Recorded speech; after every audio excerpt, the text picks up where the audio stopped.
ভারতে পলাতক সাবেক প্রধানমন্ত্রী শেখ হাসিনাকে ফেরত চেয়েছে বাংলাদেশ। এক নোট ভার্বালের মাধ্যমে দিল্লির কাছে তাকে ফেরত চায় পররাষ্ট্র মন্ত্রণালয়। দুপুরে সাংবাদিকদের প্রশ্নের জবাবে এই কথা জানিয়েছেন পররাষ্ট্র উপদেষ্টা তৌহিদ হোসেন।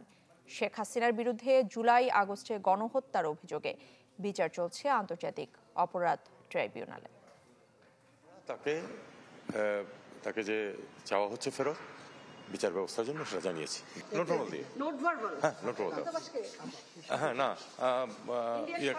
ভারত সরকারকে। ঢালাইয়ের সেরা প্রিমিয়ার সিমেন্ট। দর্শক, আরো জানাতে পররাষ্ট্র মন্ত্রণালয় থেকে এই মুহূর্তে আমাদের সাথে সরাসরি যুক্ত হবেন আমাদের সহকর্মী আশিকিন প্রিন্স। প্রিন্স, একটু জানাবেন, শেখ হাসিনাকে ফেরত চেয়ে কিন্তু এরই মধ্যে দিল্লির কাছে একটি চিঠি পাঠানো হয়েছে, যেমনটা আমরা জানাচ্ছিলাম দর্শকদের। এই চিঠির বিষয়ে কোনো তথ্য রয়েছে কিনা আপনার কাছে সবশেষ?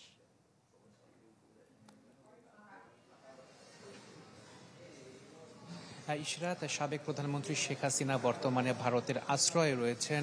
সাবেক প্রধানমন্ত্রী শেখ হাসিনা গেল ৫ আগস্ট তিনি বাংলাদেশ থেকে ভারতে চলে যান। পরবর্তীতে বাংলাদেশের ইন্টারন্যাশনাল ক্রাইমস ট্রাইব্যুনালে শেখ হাসিনার বিরুদ্ধে হত্যা, মানবতা বিরোধী অপরাধের বেশ কয়েকটি অভিযোগে মামলা দায়ের করা হয়েছে এবং তার প্রেক্ষিতেই শেখ হাসিনার বিরুদ্ধে গ্রেপ্তারি পরোয়ানা জারি করা হয়েছে। একই সাথে ট্রাইব্যুনালের প্রসিকিউশনের পক্ষ থেকে ইন্টারপোলের রেড নোটিশ জারি করার বিষয়ে কিন্তু একটি আবেদন করা হয়েছে।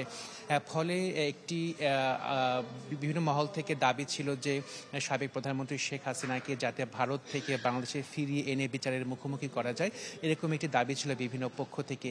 এমন অবস্থাতেই আজকে বাংলাদেশের পক্ষ থেকে ভারতের কাছে একটি চিঠি পাঠানো হয়েছে, যেখানে সাবেক প্রধানমন্ত্রী শেখ হাসিনাকে ফেরত চাওয়া হয়েছে, যেখানে বলা হয়েছে যে শেখ হাসিনাকে বিচারের জন্য বাংলাদেশ ফেরত চায়।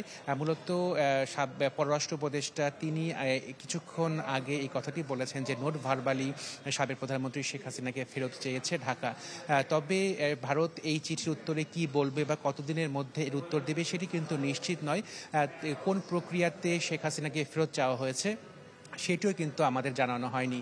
তবে ইশরাত, আপনাকে জানিয়ে রাখি যে ভারত এবং বাংলাদেশের মধ্যে 2013 সালে একটি প্রত্যর্পণ চুক্তি হয়েছিল এবং 2016 সালে সেটি কিন্তু সংশোধন করা হয়েছিল এবং এই চুক্তির আওতায় 2015 সালে অনুপ চেটিয়াকে বাংলাদেশে ভারতের হাতে তুলে দিয়েছিল। বিষয় জানিয়ে রাখি যে রাজনৈতিক অভিযোগে যদি কারো বিরুদ্ধে অভিযোগ আনা হয় সেক্ষেত্রে অনুরোধপ্রাপ্ত দেশ সে আবেদনটি খারিজ করে দিতে পারেন। তবে রাজনৈতিক অভিযোগ সেগুলো হবে না যদি সেটি হত্যা বা মানবতা বিরোধী অপরাধ হয়ে থাকে। যেহেতু শেখ হাসিনার বিরুদ্ধে হত্যা এবং মানবতা বিরোধী অপরাধের অভিযোগ রয়েছে, সেক্ষেত্রে এটিকে কিন্তু রাজনৈতিক অভিযোগ বলার কোনো সুযোগ নেই।